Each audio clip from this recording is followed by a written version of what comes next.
Okay. What are some of the memories you have about studying this?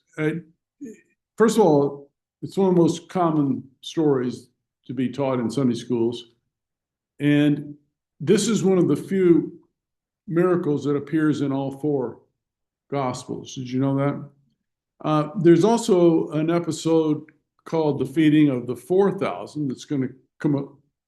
Okay, the Perrys are here. Good to see you all.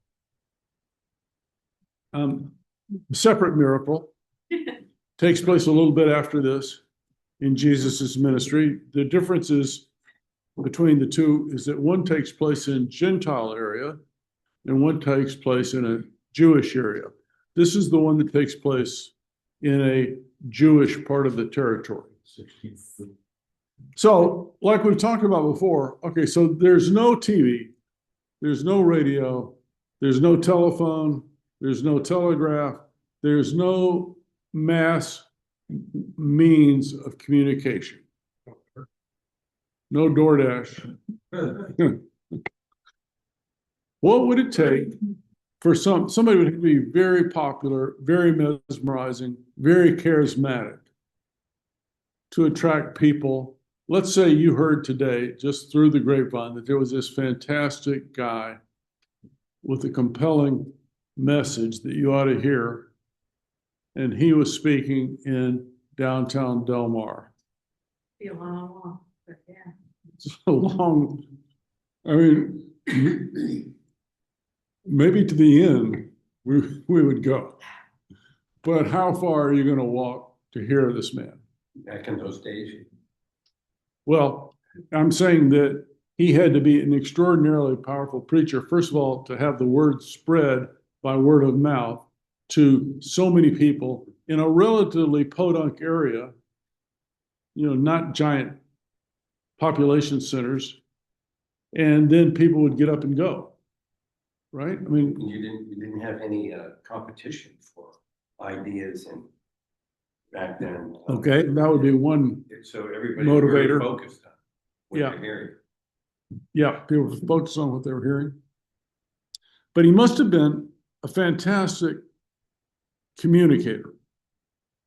And so excited people continued to swarm around Jesus. And remember, this is a very early part of his ministry.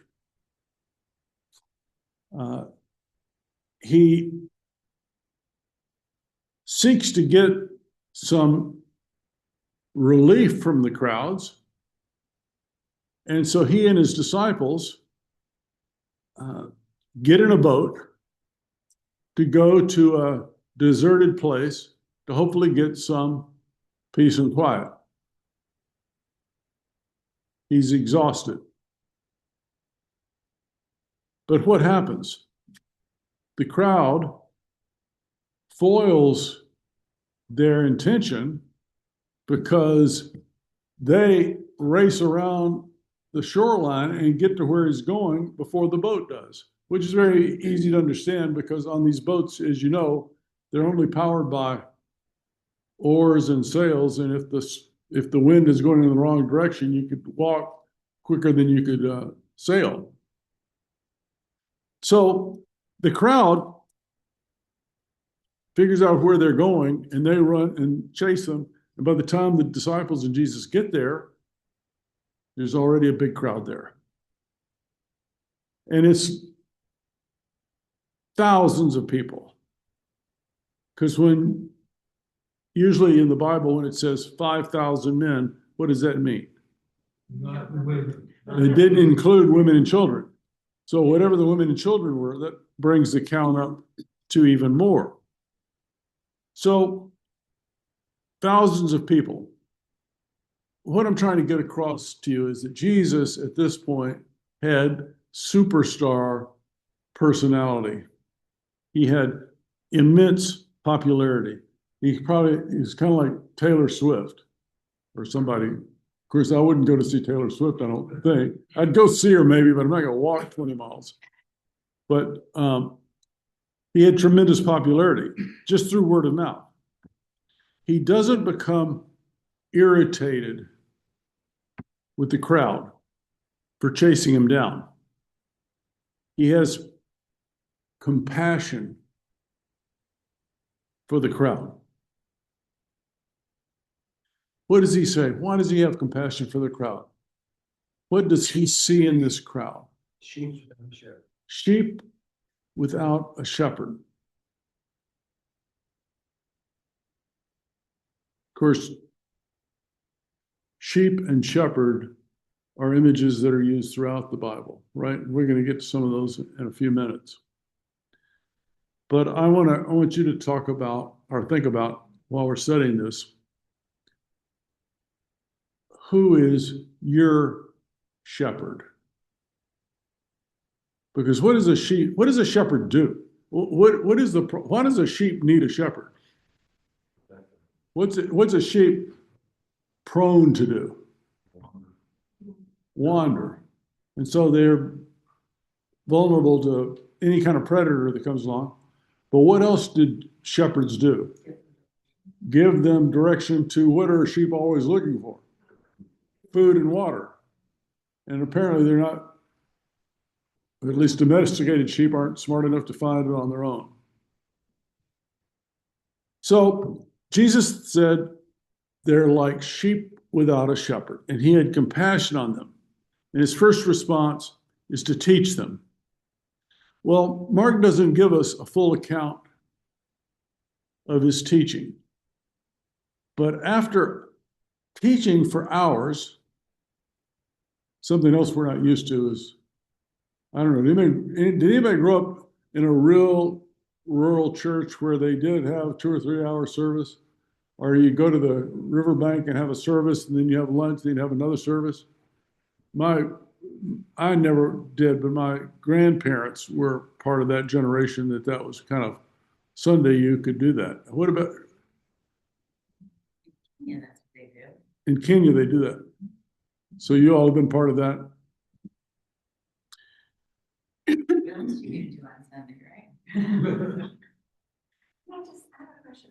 How do you think the people heard him? When there were 5,000 people, how did this project? I've never thought about. I don't know. We were in the Holy Land one time, and I remember they tried to put people on this. The hillside came up pretty quickly out of the water. Natural. Natural. They show you this could be, so you can array yourself around the hillside, and the voice would project. And I don't know if you've been to Ephesus, haven't you? And I remember the guide saying, okay, sit up here and you could be way up there. And the acoustics were such, yeah, there was not amplification, and yet you could hear the play going on, right?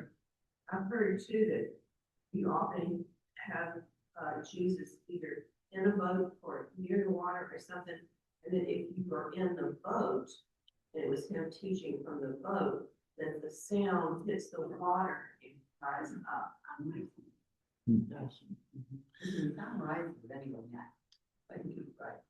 But at any rate, after being there for hours, long teaching, the disciples expressed concern about, it's getting late in the day. And we're in a remote location. Where are these thousands of people going to get food to eat? And they say, Jesus, send them off so they can find some food in the towns and villages around. But Jesus staggers them by saying, you feed the 5,000. And so their shock or their alarm at this bold instruction accentuates the magnitude of this miracle. And they don't have food or money for themselves. They've only got, what can they come up with? 5 loaves and 2 fish. And so they still don't see that Jesus has the power, the divine supernatural power to supply their needs. Well, this theme is not just here in the Bible. This same theme of God providing supernaturally appears more than here in the Bible.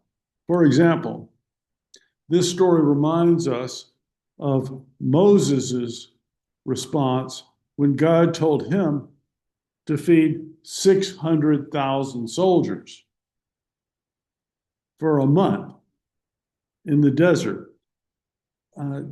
Brenda, my trusty fast finger lady, did you look up Numbers 11:22 through 24 and 31 through 32? I have them right here. Moses said, I'm among 600,000 men on foot, and you say, I will give them meat to eat for a whole month. Would they have enough flocks and herds were slaughtered for them? Would they have enough if all the fish in the sea were caught for them? And then over in 31, it says, now a wind went from the Lord and drove quail in from the sea. It scattered them up to 2 cubits deep, all around the camp, as far as a day's walk in any direction. All that day and night, the next day, the people went out and gathered the quail. No one gathered less than 10 homers, and they spread them out around all the camp. What was the animal? Quail. Quail, bird quail. Yeah. That's the translation. You know, I don't know if it's the kind you hunt, but They're good to eat. Well, I know, but coming in from the sea. Yeah, that is interesting. Quail is not, I'm sorry. it's not a seabird. Maybe I was hunting in the wrong place. And then there's another story, a famous story about God providing supernaturally in the time of Elisha. And he asked Elisha to feed a company of prophets. And Elijah doesn't have food. And so what happened, Brenda? That's in 2 Kings 4, 42 through 44. A man came from Baal Shelashu and bringing the man of God 20 loaves of barley bread baked from the first ripe grain, along with some heads of new grain. Give it to the people to eat, Elisha said. How can I set this before 100 men? The servant asked. But Elisha answered, give it to the people to eat, for this is what the Lord says. They will eat and have some left over. Then he set it before them, and they ate and had some left over, according to the word of the Lord. So all three of these feedings, in the 2 in the Old Testament, and now Jesus is feeding the 5,000, reveals the great abundance and the magnitude of the miracle. And in each of these miracles, they end up with a lot more food remaining than they had, than they began. It reminds us of what God told Moses. In Numbers, this is a beautiful comeback when someone questions you about the power of God. In Numbers 11:23, God told Moses, The Lord answered Moses, is the Lord's arm too short? Now you will see whether or not what I say will come true for you. is the Lord's arm too short? Is your God's arm too short? Art, is your God's arm too short? No. Right? And the crowd said, amen.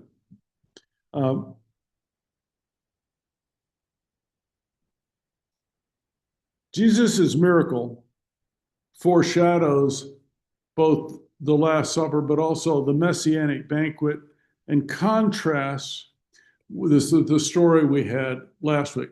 What was the story we had last week about a banquet? Remember? Our memory's too short. John the Baptist's head came out. John the Baptist's head came out on a platter. So it was this debauched scene of Herod and his drunken elite buddies, and the dancing girl who comes out and mesmerizes Herod.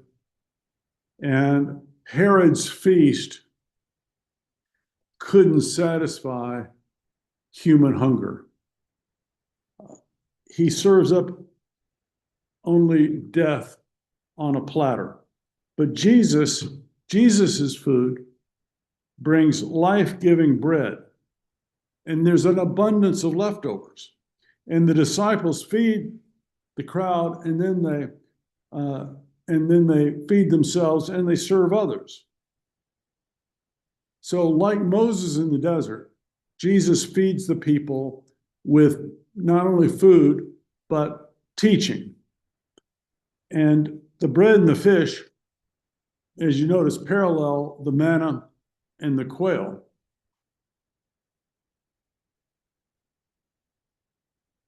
But what happened with Moses' flock when they were being fed supernaturally? Do you remember what happened? What happened? Well, first of all, what happened when they first went out into the desert out of Egypt? A few weeks later, Humble. Mama, okay, Moses, can you take us back? We liked it better back there. At least we had, what did they say, garlic back there? Garlic and onions back. So Moses' flock began to complain more and more and crave other kinds of food, and they were disgruntled. The difference between Jesus's crowd and Moses's crowd is that it says that Jesus's crowd was satisfied. Jesus brought the disciples across the lake. Originally, he brings his disciples across the lake to get some rest, right? But God's provision of rest in the desert is a recurring theme throughout all the Bible. How many of you all have taken a spiritual retreat into a desert, or doesn't have to be a desert, it could be the mountains, or it could be anywhere that's away from people, specifically for a spiritual purpose? Anyone? You know, I just talked to a man day before yesterday, and he was going on a retreat. It's at this abbey, and there's an abbey in Oceanside. And I've forgotten the Catholic order, what it is. It's not at the mission, but there's an abbey up on a hill in Oceanside, and people can go there, and it's just brothers that are running this abbey, and you can pay a modest amount. Let's say it's $20 a day, and they feed you 3 square homemade meals, but you're supposed to be quiet, and you're on your own to do your contemplation, and I don't know, I think they have some directed retreats, where they give you things to read in order and so forth and so on. But this man that I met does it once a year as a regular practice, and he thinks it's fantastic. And he himself goes to North Coast Calvary. So they don't ask you if you're a Catholic or whatever. But it's a centuries old spiritual practice that I would recommend. Not that I've done it recently. The only time Susan and I went on a retreat, we got into a big argument. It was too much of a retreat. Marriage encounter. Everybody were just. That's what I thought.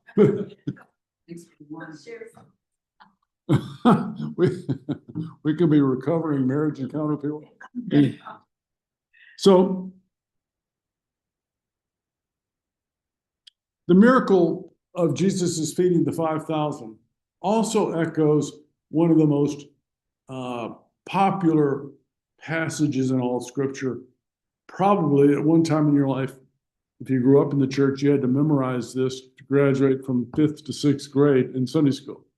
But just everybody takes some time, turn, if you will, to Psalm 23. Page 865. What, 865. 8.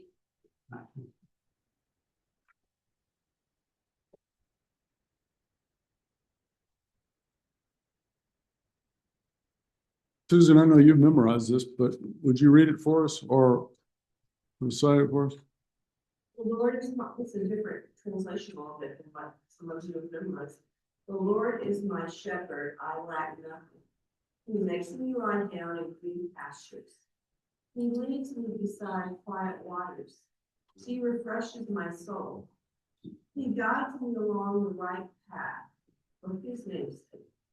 Even though I walk through the darkest valley, I will fear no evil, for you are with me. Your rod and your staff, they comfort me. You prepare a table before me in the presence of my enemies. You anoint my head with oil. My cup overflows. Surely goodness and love will follow me all the days of my life, and I will dwell in the house of the Lord forever.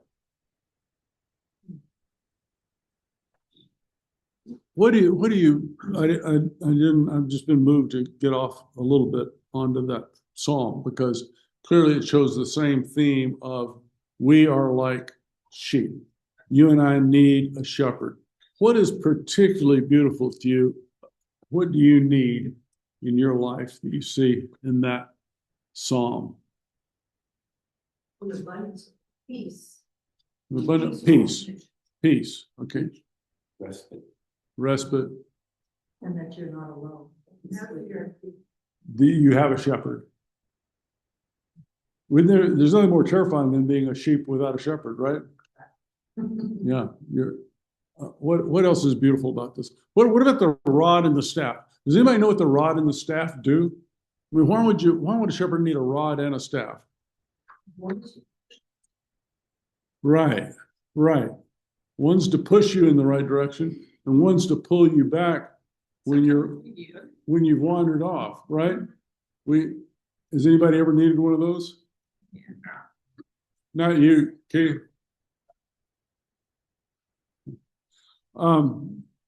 Beautiful song. So Jesus saw that these people were like sheep without a shepherd. Why didn't they have a shepherd? Because who we've been talking about over the last months has fallen down on the job. Over the centuries, they've completely abandoned what they were supposed to be doing. The priests and the religious establishment, the Sadducees, the Pharisees, the teachers of the law, the Levites. Remember, this is a theocracy overseen by Rome, who owns them.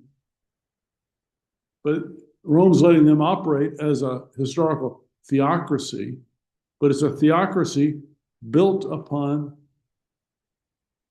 this religious establishment who are supposed to be guiding the people to God, right? They're not doing their job, right? We've been studying that. Okay, so as I said, the principal task of a shepherd is to bring his flock to food and water. Jesus, of course, is the true shepherd who feeds his sheep. He restores their soul. He guides them in right paths, just like Psalm 23. This feeding is also a foreshadowing of what's going to happen in a short period of time.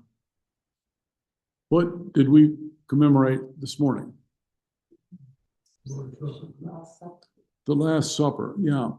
So taking the bread, it sounds like the rite we heard this morning. So taking the bread, breaking it, and giving thanks matches what happens during the Last Supper.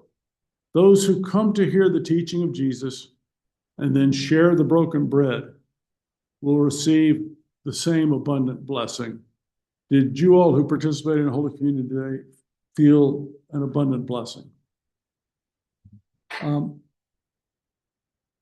When I was, I guess in my 20s, so this is in the 1970s, theology kind of goes in different patterns, I guess you'd say. But in the Protestant church, there was a particular, and I don't want to use a political term, but it's not. I'm not using this theologically. There was a liberal movement, and that tried to downplay the supernatural. And that's not the first time that's happened in history. You remember Thomas Jefferson had his own Bible, and he cut out any references to anything miraculous or supernatural in the New Testament. He just wanted to get back to who, yeah, and that's what he did. So in the 70s, as I was saying, some of the most prominent Christian teachers in the Protestant tradition were liberal in the sense that this miracle, does anybody remember how this miracle may have been taught to you? And I'm not saying it's wrong, I'm saying it's incomplete, in my view, now. But for example, has anybody ever studied William Barclay? William Barclay was an immensely popular commentator on the Bible. And when I first started teaching adult Sunday school, I used all of his commentaries. And I thought he's a wise Christian man. But on this particular subject, I don't even know if you're interested, namely the miraculous, they had a different opinion. Do you know how they taught this miracle? Think about this. And I remember telling my brother when I was about 19, I said, you know, what do you think about this? It was this idea. And the idea. This wasn't Q. Huh? This wasn't Q, the thing. It was a movement. The Q. No, this was a flavor of theology of the time to kind of downplay the miraculous. Barclay didn't, I knew these commentators, I used them on YouTube, and they just don't elevate the miraculous. The supernatural. They give an explanation. Okay, so what he would say is, you know, what this really shows is when Jesus said, give me what you have. And the disciples had the loaves and the fish. And there's 5,000 people out there. That because the disciples were willing to offer up what they had, then all of a sudden, everybody out there in the crowd said, well, you know, I've got some stuff. I didn't want to tell anybody about it, but we've got some stuff hidden away in our pockets or whatever. And if everybody does put in what they have, there will be enough to feed the crowd. And so therefore it becomes a miracle of, and it would be a good miracle if it was true also, a miracle of sharing.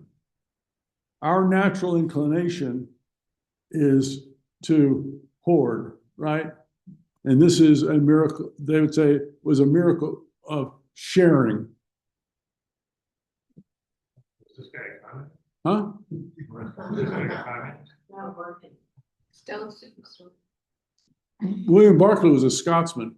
But you know who else thought like this too was a person you probably were taught to revere, probably not in theological circles, but in scientific circles. But he was a Christian and a scientist, and that was Schweitzer. He this is how he interpreted this miracle also. So it's a miracle of the birth of love in men's soul, a miracle of the awakening of fellowship in men's soul, the miracle of a crowd becoming a family of Christ through sharing. So that's a beautiful interpretation in its own right, isn't it? Albert Schweitzer. Remember Albert Schweitzer? Before your time. Keith, who was Albert Schweitzer? You're old enough to remember. He was a missionary. He was a very prominent doctor from Switzerland or Germany, and he felt God calling him to Africa. And he did great work in Africa, but he was also, Yeah, it was there. I can put it together too. He was in that area of Kenya. The Rift Valley. Yes, and I think he won the Nobel Prize, and I think he died back when we were like teenagers or something. He lived a long time. It's not that far ago. You were probably 40 years old, Keith.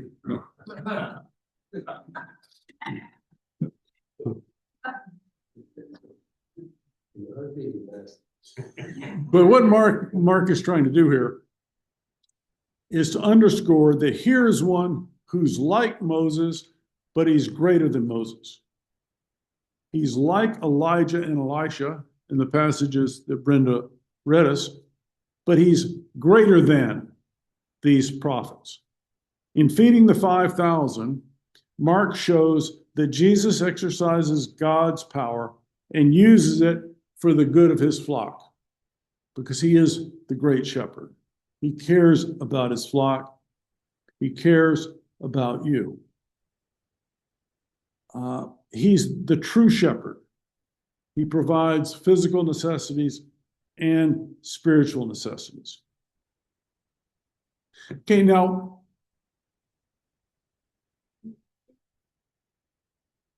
this miracle also teaches us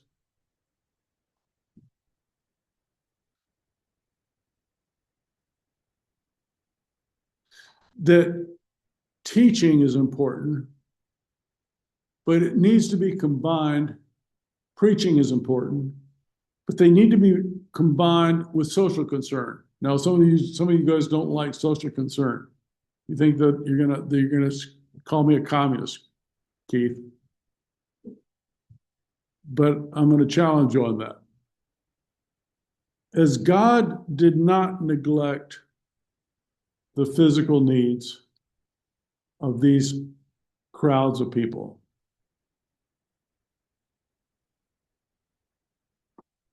neither can, who is the shepherd today? Who is Jesus using as us? Okay, the church. So the two go hand in hand. When Mark says that the people were like sheep without a shepherd, he seriously challenges the religious authorities in the day. He challenges their leadership. They had so many priests. Remember, the priests was one of the originally, where did the priests come from? Here. Huh? Yeah, but what was the tribe? Levi. The Levites. So remember, originally, several thousand years ago, when the promised land was divided up into the 11 areas, one of the sons didn't get land because they were going to be priests. They were the Levites. And how did they support themselves without land? It's because people were to tithe their income to the Levites, and the Levites lived off of that, and in turn ran the synagogues and the religious establishment. Well, by this time, there's so many of them that you had to wait in line to even participate. You know, when they had to draw lots to see who would go into the Holy of Holies once a year. And it was a big honor because there were so many people that you were just lucky if you were ever called during your lifetime to perform the ceremony, right? Well, they had to use a platoon system for who would serve in the various synagogues in the area. The problem was that they weren't doing what they were also meant to do. And Jesus saw spiritually hungry people wrapped up in religious red tape. They were spiritually starved, and at the same time, the country was materially poor.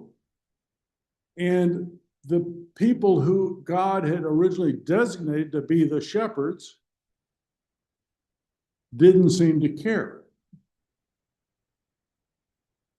Christians, you and I, need to do more than simply lament. When we see, what do we see out there? And we see hordes of people, spiritually and physically hungry, bereft.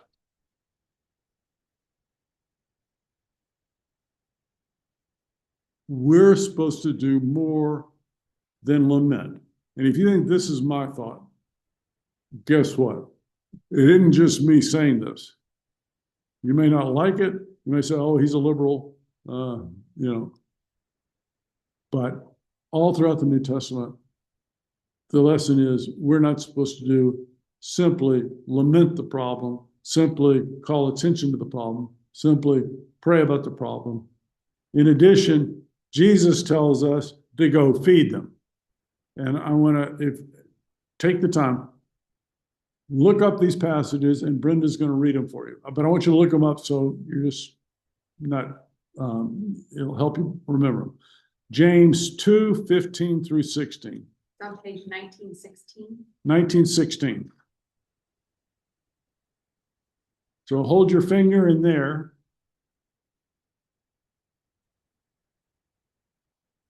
And then 1 John 3:17 through 19.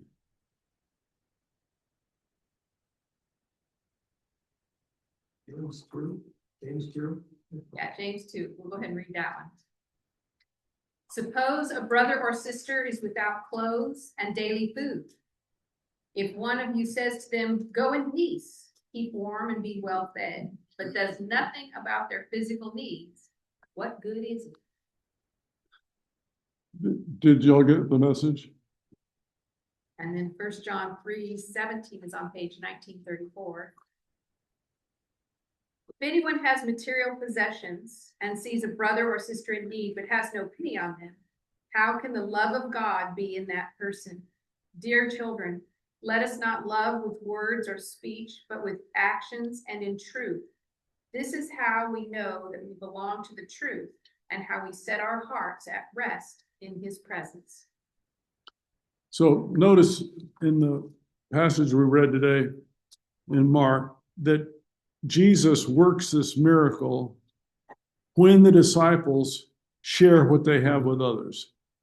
The church, the lesson for us today is the church cannot neglect either spiritual or physical hunger.